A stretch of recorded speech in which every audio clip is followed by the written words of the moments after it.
and welcome back to my nail corner. I am going to jump right in today, but before I do, I just wanted to show you this sweet liquids holder that I got in the Triple D Diva box this month. It is from KS Concepts and I will link them below so you can check them out. They have lots of cool 3D printed stuff and it was a really great quality item, so check them out. I am wearing Moonlight on my left hand, 2 dips of Moonlight and a dip in clear. Moonlight is not available yet, but should be in the coming week from Triple D, and you're not going to want to miss it. I love a white dip, I love a glowing dip, and this is both of those things. So make sure you stay tuned to the end to check out the glow. So I've done those dips and now I am activating. The focus of this video is filing and shaping. I get a lot of questions about that and a lot of requests for a video specifically doing filing and shaping, so that's what we're doing today. And I've put it off because honestly I feel kind of ill-equipped. Like, I always get my nails to a satisfactory place in the end, but after 4.5 years, filing and shaping is probably the thing I struggle with most. So this is me fiddling around for a minute trying to figure out how to give you guys like the best visibility and for me to focus on keeping my hand in frame. And I realized the darker background is probably going to help me out a little bit more. So I recommend, if you don't want to use a finger rest and you're not worried about keeping in frame, I used to just kind of tilt my hand on the edge of my workspace, so my desk or whatever edge I'm working on, so that they're kind of angled up at me like that. And so to get the look I'm going for, which is more of like a tapered square, I don't wear a perfectly square shaped nail because I find that I chip the corners off of my nails if I just leave them square. So a tapered square is not quite a ballerina or a coffin shape, but it's kind of just in between a square and those shapes. So that's what I like. It's the shape that I've found that I like best on my fingers. And if it's the shape that you're going for, then I can tell you how I accomplish that. But I can't tell you much else. So as you can see, I start off working on my free edge and just going straight across. You want a nice, like, firm file. So a thinner file you might think is beneficial in some ways, but for that purpose, I recommend a nice firm file so you can get that really clean straight line across your free edge. Then I taper in the sides. Now it's important that you do not start tapering in like lower on your nail. When I say lower, I mean towards your cuticle line. Do not start tapering in where your nail is attached to your finger on the sidewalls. You want to start that taper where it detaches from your finger. So your sidewalls to your free edge there. Your free edge is also the side of your nail. It's just the part that's not attached to your finger. So I hope that makes sense without me like showing you and pointing and all of those things. But just make sure you're not over filing down because you're going to end up with like hangnails and all that sort of thing. So after I taper in the free edge, I go around that cuticle line. So now that I'm onto my second finger, you can see me what I'm talking about. So I use that. I'm using a 100/180 grit file. So 100 being the coarser side, 180 being the less coarse side, and the 180 is the side I tend to use most. So I went ahead and straightened off that free edge, and then I'm slightly tapering in the side. See, just where it's not attached to my finger. Like I said, you don't want to get lower than that because you're going to end up with hangnails and just kind of unhealthy, not unhealthy, but like your growth that's coming in is not going to be where you want it. So then I go around the cuticle line. Now this step I think is where people end up maybe cutting up their cuticles and things like that. So if you have a brand new file, take an old file and strike it along the edge of your file. That's going to just what they call season the file and make it less sharp so you're not going to cut your skin. After I finish doing my hand filing, I will show you guys a couple of options that will be great for that step around your cuticle line if you have sensitive skin, if you find you're tearing up your cuticles a lot. I do have other products that I recommend. Personally, I think my skin must be pretty tough because I don't tend to tear them up. I also use cuticle oil so much that if I do get like the smallest tear, I just find it like I just heal up really quickly. So I'm fortunate in that area. I can be really like rough on my hands, and they tolerate it pretty well. But I know a lot of people that are like, oh, I keep cutting up my skin and so I can't get that clean cuticle line. So hang in until I finish this hand filing portion, and then I will show you some tricks that might work for you, or some products rather that might be a better fit for you. So I always make sure I look at my hand straight down, like if I laid it on the table and tilted my hand up so I can see that like straight line. And then I also look at it like curving my hand towards me, like you might if you were taking a nail fee picture. And I also put my tips straight up, so when I'm doing e-filing, so that I can look kind of like if you're looking down what they'd call the barrel, so like the barrel of a gun, right? You're looking straight from your fingertip down your finger, and that's going to give you an idea of your shape. So those are the 3 ways I like to look at my nails best, and just sometimes it's best one way and not another. So you just kind of have to figure out the balance, or I guess like if you're taking pictures, that's the angle that you want them to look good at. But for all intents and purposes, it's pretty, I find it best to like put my hand straight in front of me. It gets my fingers straight out and I can get that free edge nice and straight and clean. So I am going to finish up this finger real quick, and I'm going to be right back after I do my thumb and talk to you about some other options in files.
Okay, so a couple other options in files are these. So these are glass files.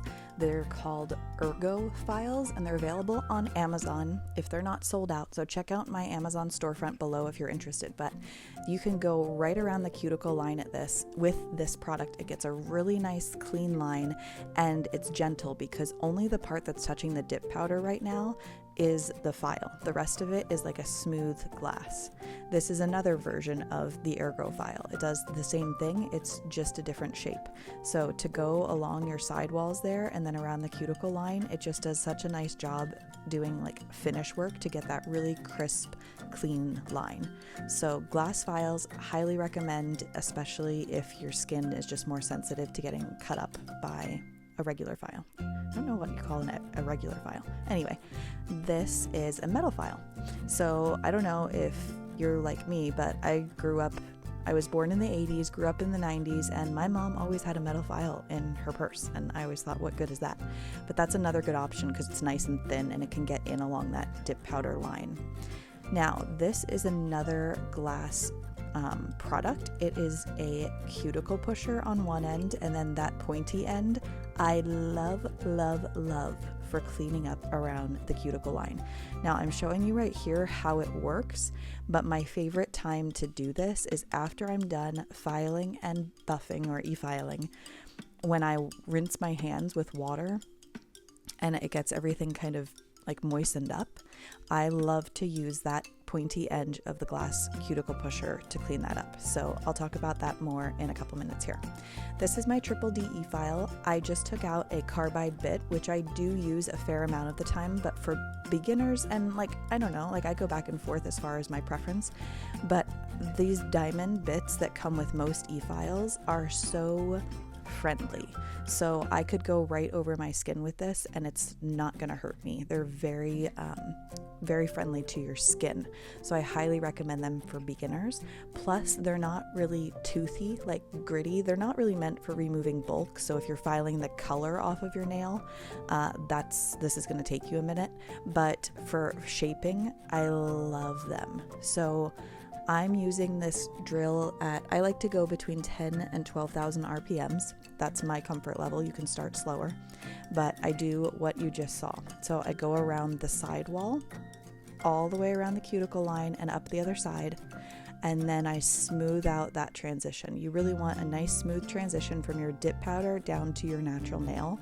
That's going to help prevent lifting as well, because we all know that feeling when your dip lifts at the cuticle line and then like you run your hands through your hair or you're washing your hair and it gets like stuck under there. The more you smooth that transition from your dip powder to your actual natural nail, the better. So there you go. I went down one side, around the cuticle line, and up the other. I am certainly not a professional as far as e-file work, but this is what works for me. So that's what you guys asked. That's pretty much all I can tell you is what works for me, and hopefully it works for you too. So that is me just kind of blending the shape down. And if you had like a hand buffing block, that's what you're doing there. You're just like filing over the surface to give it a nice smooth surface. And then just like so, where I'm going, especially at the tip, sometimes, I feel like my liquid gets like bulky right at the corners or something like that. So I just make sure I go up the sides to smooth that all the way to the tip, and then across that free edge area just to smooth it out. So I really don't do a ton of e-filing. Having good liquids makes a huge difference. If you're finding that you're needing to do a lot of filing and buffing, you might consider switching out to some thinner liquids, because that will help with your application, which then reduces the amount of filing that you have to do. But that being said, when you're working with I'm just doing a simple solid dip mani here for the purposes of demonstration, but if you're doing like a chunky glitter that's capped in clear, you might have a lot of bulk on your nail, and it take a minute. Use your e-file if you have one, or your hand file if that's where you're comfortable, and filing will make the world of difference. I've had plenty of manis that I thought were lost for good. They were just awful and were going to be a waste of my time, but I really spent my time filing, and that made a huge difference and saved that mani. So make sure when you're in these groups, you don't just see these final pictures and think that's amazing and I'll never be able to accomplish that. There's sometimes a lot of work behind that to make it look pretty. So hang in there, be patient with yourself. I always tell all the girls, people go to school to learn these skills, and we're teaching ourselves at home from a couple of YouTube videos and trying to pick it up. So just be patient with yourself. Don't give up if this is something you're enjoying. And if it's something that's stressing you out, then go to the salon. Don't give up getting your nails done if that makes you feel beautiful, but don't stress yourself out. This should be something that you can enjoy and then be happy with the finished product. So just be patient with yourself. So that is my filing routine. You're seeing it pretty real time. I did ever so slightly speed up after the first 3 fingers, just so you weren't sitting here forever.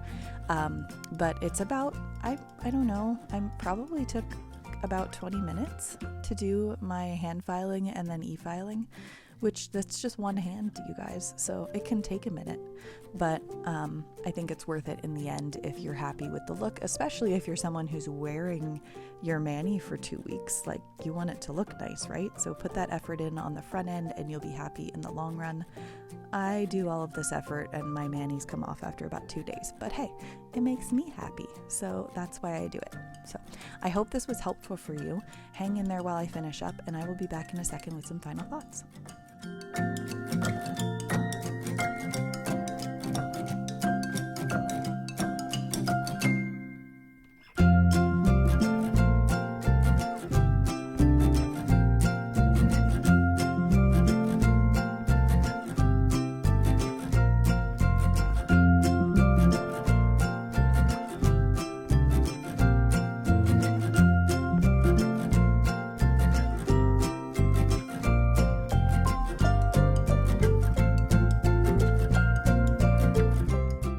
So I'm back sooner than I thought because I wanted to let you know, typically if I'm doing this at my desk, I use a dust collector, but since I didn't want to do that for the video for viewing purposes, I had a mess. So this is my handy little desk vacuum and it's cleaning up my workspace right now. And I think I'll make sure I have a link to this in my Amazon storefront too, because it's super handy and it picks up glitters really well and all that stuff. So it's just my cute little desk vacuum and I feel very Monica Geller when I use it. So again, this is the sharp end of that cuticle pusher and it does such a great job going around the nail, kind of cleaning up any excess product on your skin. So at this point, I'm going to my sink and with warm water and a bristled brush that is this, I went ahead and scrubbed and scrubbed and scrubbed, just got rid of any debris. I scrubbed the underside of my nail so anything that's stuck under there gets freed.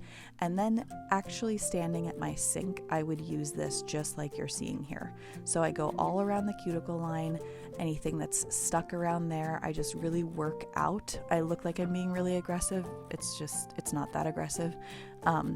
But it's very good at cleaning up that excess. And I hope that you can see at the end of this that I have just a nice clean cuticle line at the end.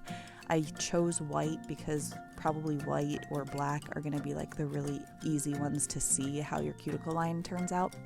And I thought that it would be easier to see like on camera for you guys to see like what I was doing. So I apologize because I don't do a ton of filing in front of the camera just because I angle my hands in all different ways that make it easiest for me to do what I need to do.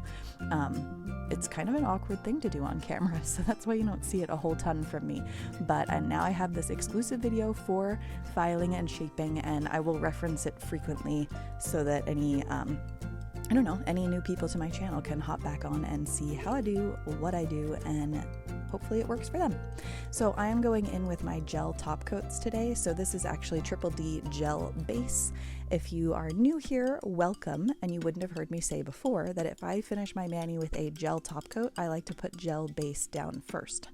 I find that this helps my gel top adhere and not peel up from the dip powder, because dip powder is such a smooth surface that if you just put gel top over it and cure, you are running a high risk of that peeling up in the next couple days. So consider that if you're having that problem. Another thing you can try is using a gel bond. So like Mia's Secret Extra Bond, Young Nails Protein Bond, Triple D's Ultra Bond, they're all gel bonding agents. Only for under gel, they're not for under your dip powder, I guess, unless you're using the gel method, but that's a whole nother thing. So the way I heard it explained was the bond works kind of like double-sided tape under your gel product. And I thought that was a great way of putting it. It just really helps that gel product stick down to your natural nail, or in this case, I was saying you could use it under a gel top coat over dip powder.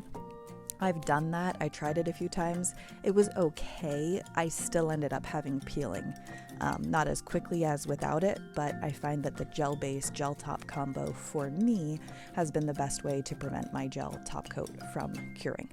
So I'm going to cure that for 30 seconds and then come back and apply my gel top coat. It's super repetitive, so I'm going to speed it up and then I'm going to send you guys off in just a minute here.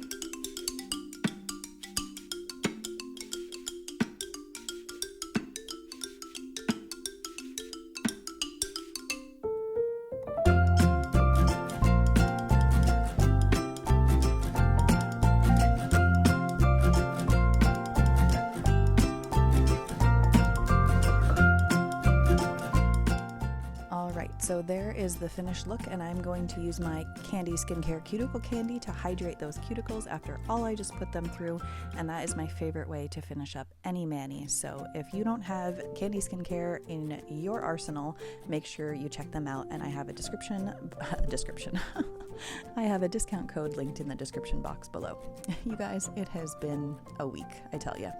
Anyway, thank you for being here today. Thank you guys for the request for this video. It pushed me to get it done, and And if you have other requests, let me know. It might take me a minute, but I do love to hear what you guys want to see and get that produced for you guys. So I'm going to try to continue to keep up with my 2-a-week schedule. You guys, it's almost my 1-year anniversary here on YouTube. That's crazy.